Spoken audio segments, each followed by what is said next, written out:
This is the plaintiff, Tina Villanueva. She says her disabled son accidentally left their dog out of the house, and the defendant ran him over with his car and then took off. Luckily, some good Samaritans got the license number of the car, and she tracked him down. The defendants refused to pay the vet bills for her poor dog, and she's here suing them for the $916 she's owed.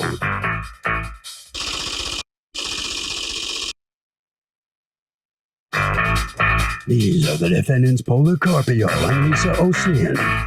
Policarpio says he was driving down the street going the speed limit, and out of nowhere, the plaintiff's dog charged at his car and ran into the front of it. He had already stopped. The dog just ran off and continued on.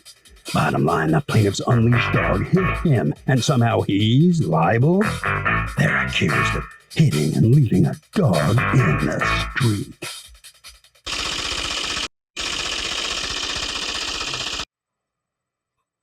All parties, please raise your right hands. Welcome back to the People's Court. Next case on the docket. The plaintiff says her disabled son accidentally left the door open. Their dog got out, and the defendant ran the dog over and will not pay the vet bills. But the defendant says the dog ran out into the street. There was a collision, but not the defendant's fault. It's the case of the dog who booked it.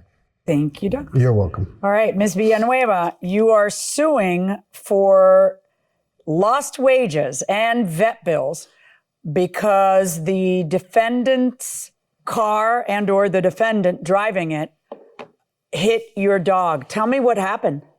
Okay, I have a special needs son, and he was asleep, and I told my older son, let's go move this stuff out and put it in the Jeep so we can go dump it. So we went out in the backyard, we got the stuff, left the gate open to our house from the backyard to the front yard, and we got the stuff in the Jeep, and we turn around, and my youngest son is there. And all of a sudden, our dogs come out. We have two of them, Mia and Henry. Henry comes out first. He takes off. What kind of dog is Henry? Yeah. He's an American Bully, a pit bull. Oh, it's a pit bull. And your special needs son is how old? He's 11. He has duplication of 15q and autism. Okay, but he didn't leave the gate open. You did. He just opened the door to see where everybody was.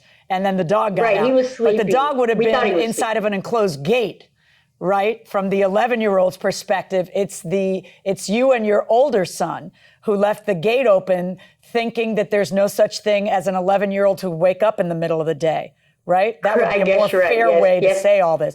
Right, so your pit bull gets loose, and what happens? Well, he goes down the street where he always goes when he decides he wants to run and play. How often does he wait. How often does he get out and take off to run and play? Maybe once every couple months, maybe. Okay.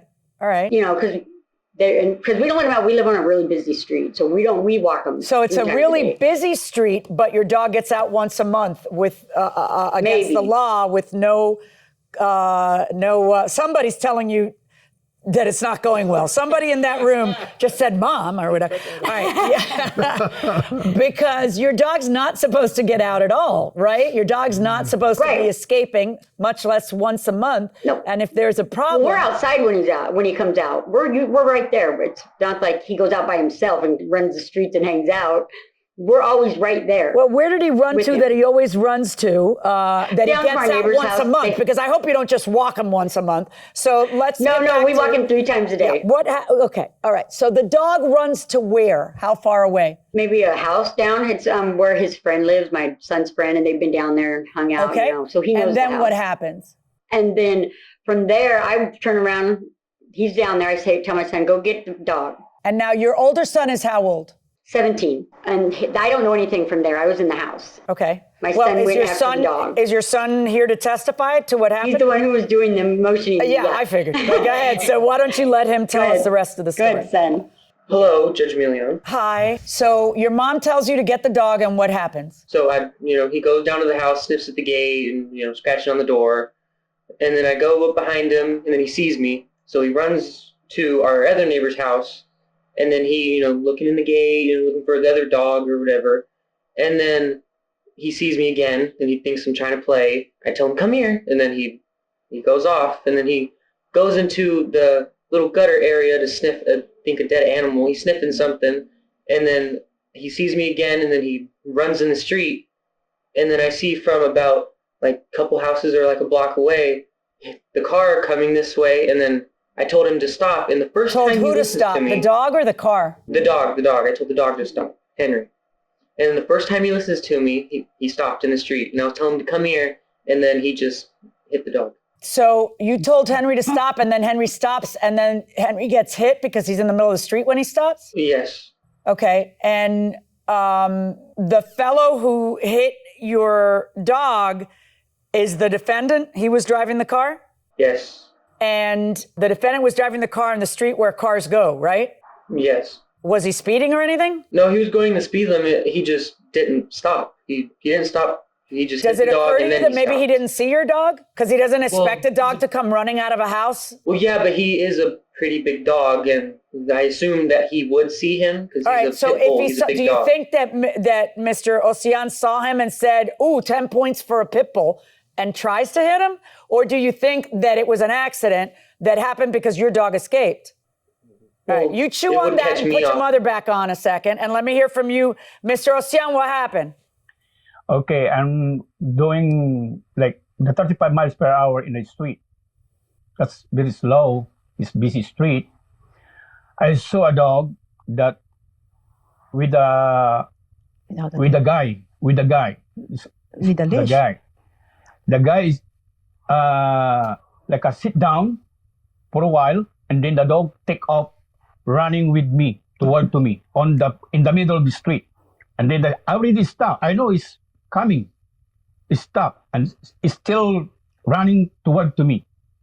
And then hit my underneath to my hood, and then he take off again.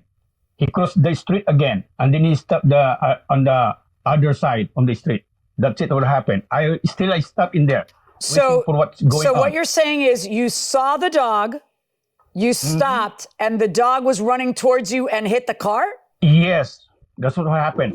What you feel he did wrong? He's on the street, he's driving, he says he sees the dog, and he stops, and the dog is propelling wild without a leash because you and your son and your other son let him run in the street, which is illegal. The dog's supposed to be on a leash.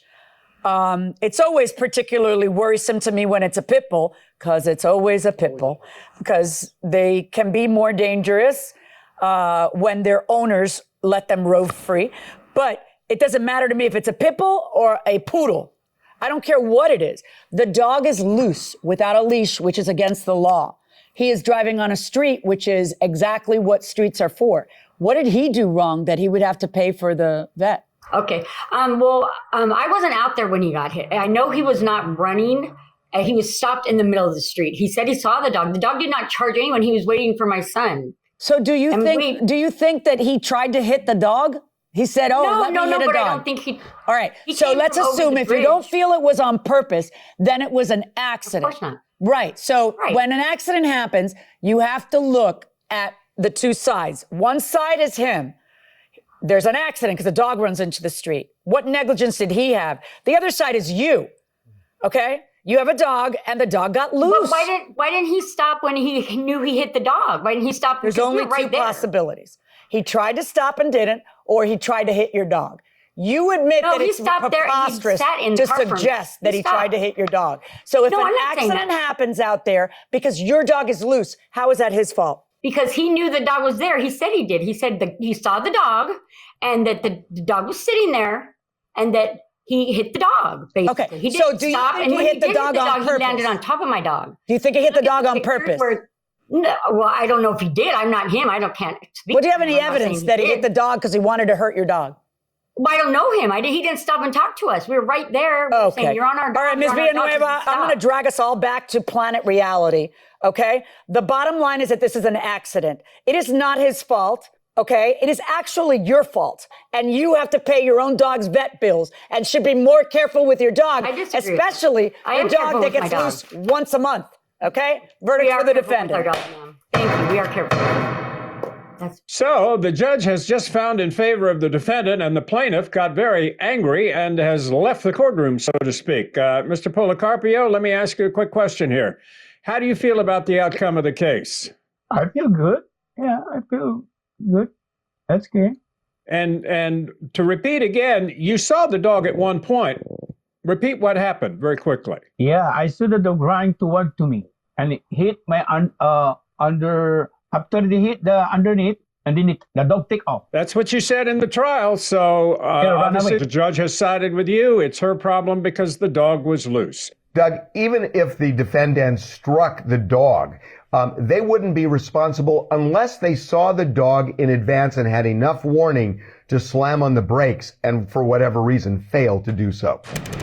Prior to hearing testimony from the litigants and reviewing their written statements, how often is your initial opinion the same as when you render your verdict? I would say it's about 75% the way it looked like it was going to go. Okay. Based on reading the complaint, the answer, and all the documentary evidence, and a good 25%, which is shockingly high, I think. And I'm curious to hear what you say, but that all of a sudden it just goes the other way because it's not as black and white as you might have thought it was. I would agree with that.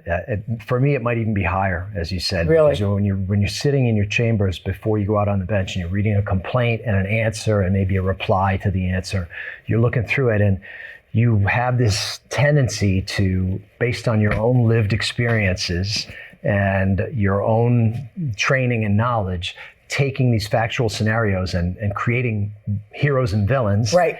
Pigeonhole what you're right. reading because that's how the mind processes stuff. Right. And sometimes it's two villains or two heroes and you got to try to sort that out. But that's the mark of a good judge is that you don't walk out with your mind made up. You know that you can be persuaded. Otherwise, what's the point in a trial, right? Let's just rule on the paper. Right. And certainly cross-examination from a judge or from a lawyer of someone can end up changing your mind entirely. Things come out that didn't come out anywhere else. Right. So the things change. Yeah.